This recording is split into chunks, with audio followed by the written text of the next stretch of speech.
विद्यार्थी मित्रों, माधव विद्या संकुलना ऑनलाइन टीचिंगમાં આપનું સ્વાગત છે। આપણે ગયા વિડીયોમાં આપણે વ્યવસ્થા તંત્રના જે 9 પ્રકારના લક્ષણો હતા એ આપણે પૂરા કર્યા। તો મિત્રો હવે આપણે જોઈશું વ્યવસ્થા તંત્રની પ્રક્રિયાના તબક્કા।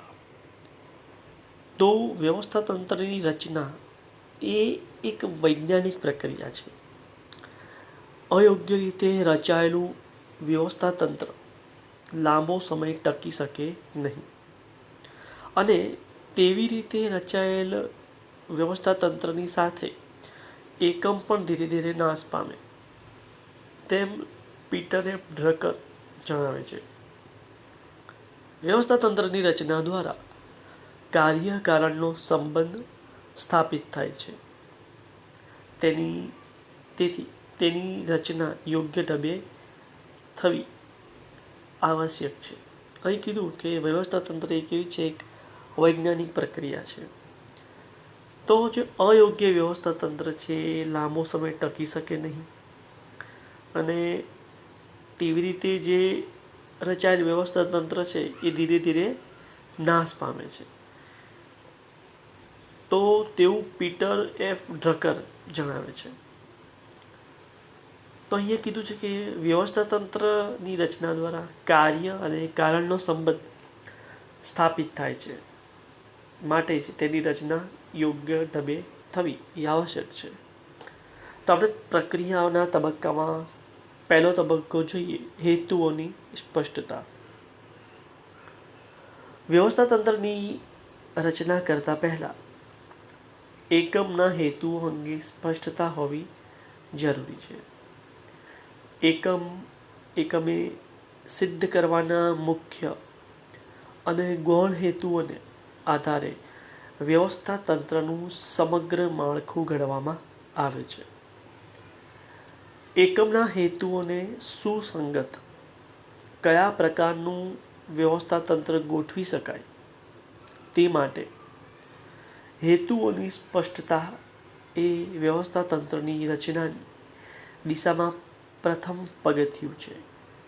તો મિત્રો અહીંયા હેતુઓ એ પછી મુખ્ય હેતુ હોય કે ગૌણ હેતુ હોય, આ હેતુઓનું સ્પષ્ટીકરણ થઈ ગયા પછી જ એ સમગ્ર વ્યવસ્થા તંત્ર છે એનું માળખું ઘડવામાં આવે છે।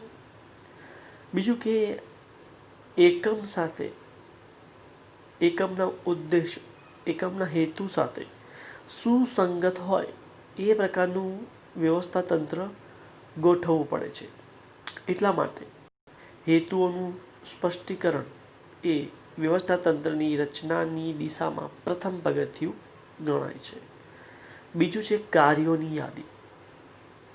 એકમના હેતુઓ અંગેની સ્પષ્ટતા કર્યા બાદ નક્કી કરેલા હેતુઓ સિદ્ધ કરવા માટે વ્યવસ્થા તંત્રીય માળખા કયા કયા કાર્યો કરવા પડશે તેની યાદી તૈયાર કરવામાં આવે છે। આ યાદી તૈયાર કરતી વખતે કોઈ મહત્વનું કાર્ય રહી ન જાય અને કોઈ કાર્ય બેવડાય નહીં તેની ખાસ કાળજી રાખવામાં આવે છે।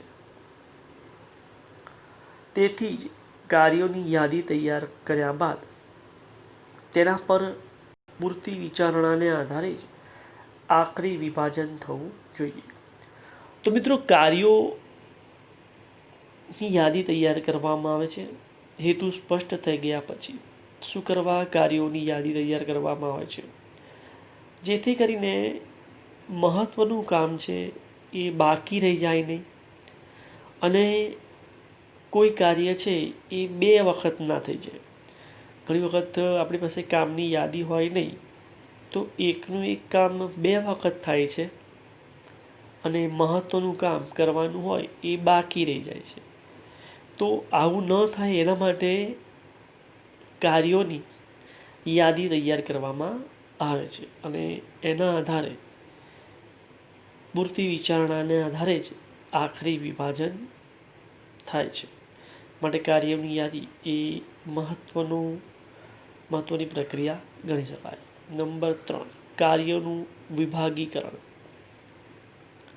કાર્યોની યાદી તૈયાર થઈ ગયા બાદ યાદીમાં દર્શાવેલા કાર્યોમાંથી એકબીજા સાથે સંકળાયેલા તેમજ એક સમાન કાર્યોને એક જૂથમાં મૂકી કાર્યો કરવામાં આવે છે.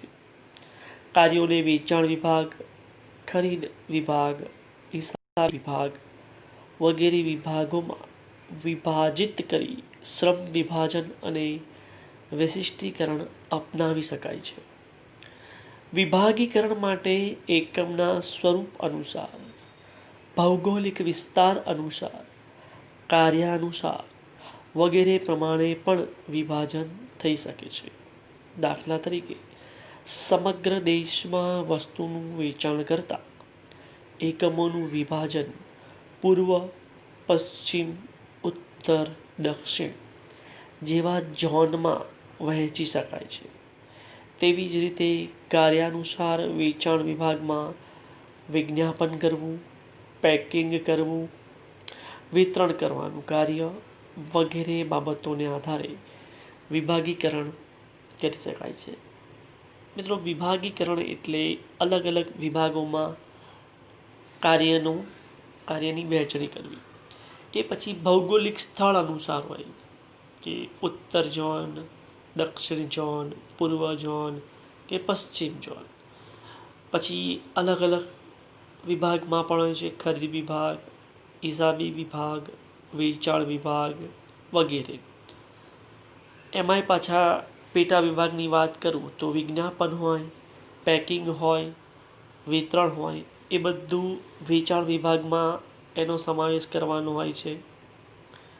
ખરીદી કરવાની હોય, રોકડ ખરીદી હોય, ઉધાર ખરીદી હોય, એ ખરીદ વિભાગમાં એનું વિભાગીકરણ કરવાનું હોય છે. તો આ રીતે દરેક કાર્યને અલગ અલગ વિભાગમાં વહેંચવાથી જે કાર્ય કરવામાં એકરૂપતા આવે છે, સંગતતાથી કામ થાય છે, એટલે કાર્યોનું વિભાગીકરણ કરવું આવશ્યક છે. ચોથો નંબર છે વિભાગીય હોદ્દા અને લાયકાત નક્કી કરવી. કાર્યોનું યોગ્ય રીતે વિભાગીકરણ થયા બાદ વિભાગના કાર્યોની જવાબદારી સંભાળી શકે તેવા વિભાગીય હોદ્દાઓ અને તે માટેની યોગ્ય લાયકાતો નક્કી કરવામાં આવે છે. દાખલા તરીકે, વેચાણ વિભાગ માટે વેચાણ અધિકારી, વિભાગીય વડાના હાથ નીચે અન્ય હોદ્દાઓ કે સ્થાન ઊભા કરવાનું કાર્ય પણ આ તબક્કે કરવામાં આવે છે. તો મિત્રો, યોગ્ય કામનું વિભાગીકરણ થયા બાદ આપણે જેમ કે વેચાણ વિભાગ હોય, ખરીદ વિભાગ હોય, નાણાકીય વિભાગ હોય, તો જે તે વિભાગના હોદ્દા સંભાળી શકે તેવા લાયકાત ધરાવતા જે અધિકારીઓ છે કે વડાઓ છે એનું સ્થાન નક્કી કરવામાં આવે છે. અને ત્યારબાદ જે તે લાયકાત ધરાવતા કે હોદ્દા ધરાવતા અધિકારીઓને એ વિભાગ સોંપવામાં આવે છે. તો અહીંયા એ પણ વિભાગીય હોદ્દા અને લાયકાત નક્કી થતી હોય છે. પાંચમું, સત્તા અને ફરજોની સોંપણી. વિભાગીય હોદ્દાઓ, પેટા વિભાગીય હોદ્દાઓ અને લાયકાતો નક્કી થયા બાદ દરેક વિભાગીય અધિકારી તેમના ફરજોને સફળતાપૂર્વક પાર પાડી શકે તે માટે જરૂરી સત્તાની સોંપણી કરવી જોઈએ. આ ઉપરાંત દરેક હોદ્દાની સત્તા સ્પષ્ટ હોવી જોઈએ, જેથી કયો હોદ્દો ધરાવતી વ્યક્તિ કોને જવાબદાર રહેશે તેની સ્પષ્ટતા થાય છે. સત્તા અને ફરજોનું પ્રમાણ યોગ્ય રીતે જળવાય તે પણ આ તબક્કે ખૂબ જ જરૂરી છે. તો મિત્રો, અહીંયા હોદ્દાઓ અને લાયકાતો નક્કી થઈ ગયા બાદ જે તે વિભાગીય અધિકારીઓને પોતાની જે ફરજો છે એ સફળતાપૂર્વક પાર પાડી શકે તેમના માટે એને સત્તા સોંપવામાં આવે છે. એ ઉપરાંત એ દરેક હોદ્દાની સ્પષ્ટતા પણ હોવી જોઈએ. કયો હોદ્દો ધરાવતો વ્યક્તિ કોને જવાબદાર છે, કયો વ્યક્તિ કોની જવાબદારી લે છે. તો આ સ્પષ્ટતા બાદ ફરજોનું પ્રમાણ યોગ્ય રીતે જળવાય તે પણ આ તબક્કે ખૂબ જરૂરી છે.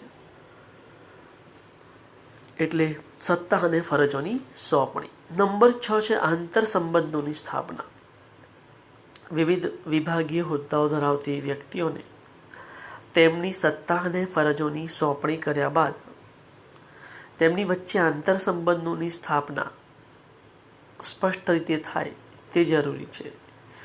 વિભાગીકરણ દ્વારા વ્યવસ્થા તંત્રમાં સત્તા અને જવાબદારીનું વિકેન્દ્રીકરણ કરવામાં આવે છે.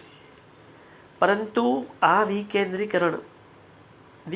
પ્રવૃત્તિઓ અને કાર્યોને સંકલનના હેતુસર આંતર સંબંધોની સ્પષ્ટતા દ્વારા કેન્દ્રિત બનાવવામાં આવે છે. મિત્રો, વિવિધ વિભાગીય હોદ્દાઓ ધરાવતી વ્યક્તિઓને તેમની સત્તા અને ફરજોની સોંપણી કર્યા બાદ એમની વચ્ચે આંતર સંબંધોની સ્થાપના સ્પષ્ટ થાય તે જરૂરી છે. એટલે કે વિભાગીકરણ દ્વારા વ્યવસ્થા તંત્રમાં સત્તા અને જવાબદારીનું વિકેન્દ્રીકરણ કરવામાં આવે છે. જેમ કે દાખલા તરીકે કર્મચારી કે અધિકારી એ છે, એના નીચે કામ કરતો અધિકારી બી છે, એના નીચે કામ કરતો તાબેદાર સી છે. તો એ જે અધિકારી છે એ પોતાની સત્તા એ બીને સોંપે છે, બી છે એ પોતાની સત્તા સીને સોંપે છે. તો આ રીતે એથી લઈને સી સુધી સત્તાની સોંપણી થઈ કહેવાય. તો અહીંયા એક જ વ્યક્તિ માત્ર સત્તાની સાથે સાથે જવાબદારી પણ સોંપે છે. તો અહીં જવાબદારી એક વ્યક્તિના કેન્દ્રમાં ન રહેતા અલગ અલગ વ્યક્તિઓ કે અલગ અલગ અધિકારીઓને સોંપાય છે. માટે અહીંયા આપણે કહીએ છીએ કે સત્તાનું વિકેન્દ્રીકરણ કરવામાં આવે છે. પરંતુ આમની વચ્ચે એ, બી અને સી એ ત્રણેય વ્યક્તિઓ વચ્ચે યોગ્ય સંકલન થવું જોઈએ. એમની પ્રવૃત્તિઓ કેન્દ્રિત થવી જોઈએ. તો આ રીતે જે આંતર સંબંધોની સ્પષ્ટતા છે તો જ એ ધંધાકીય હેતુ પોતાના ધ્યેયો સુધી પહોંચી શકતા હોય છે. અને આ રીતે આંતર સંબંધો દ્વારા એમની પ્રવૃત્તિઓને કેન્દ્રિત બનાવી શકાય છે. 7 નંબર છે વ્યવસ્થા તંત્રનો નકશો તૈયાર કરવો. વ્યવસ્થા તંત્રમાં સામેલ દરેક અધિકારીઓ અને કર્મચારીઓ પોતાના સ્થાન વિશે સ્પષ્ટ ખ્યાલ મેળવી શકે તે માટે આકૃતિ સ્વરૂપે વ્યવસ્થા તંત્રનો ચાર્ટ કે નકશો તૈયાર કરવો જોઈએ. અને એકમમાં કામ કરતા દરેક કર્મચારી તે જોઈ શકે તે રીતે વ્યવસ્થા તંત્રના નકશાને નોટિસ બોર્ડ પર મૂકવો જોઈએ. મિત્રો, અહીંયા વ્યવસ્થા તંત્રનો નકશો તૈયાર કરવો એટલે કોણ વ્યક્તિ કોને જવાબદાર છે અને કઈ વ્યક્તિની શું જવાબદારી છે એ આ વ્યવસ્થા તંત્રના નકશા ઉપરથી કે ચાર્ટ ઉપરથી ખ્યાલ આવતો હોય છે. એટલે એકમના દરેક કર્મચારી તે નકશાને જોઈને નક્કી કરે છે કે એ પોતે કોને જવાબદાર છે અને પોતાની જવાબદારી કઈ છે. તો એ વ્યવસ્થા તંત્રમાં નકશા દ્વારા તેમને ખ્યાલ આવતો હોય છે. તો મિત્રો, આપણે અહીંયા વ્યવસ્થા તંત્રની પ્રક્રિયાના તબક્કા પૂર્ણ કરીએ છીએ. તમારે હોમવર્કના ચોપડામાં વ્યવસ્થા તંત્રના જે પ્રક્રિયાના તબક્કા છે એ લખવાના રહેશે. પ્રણામ.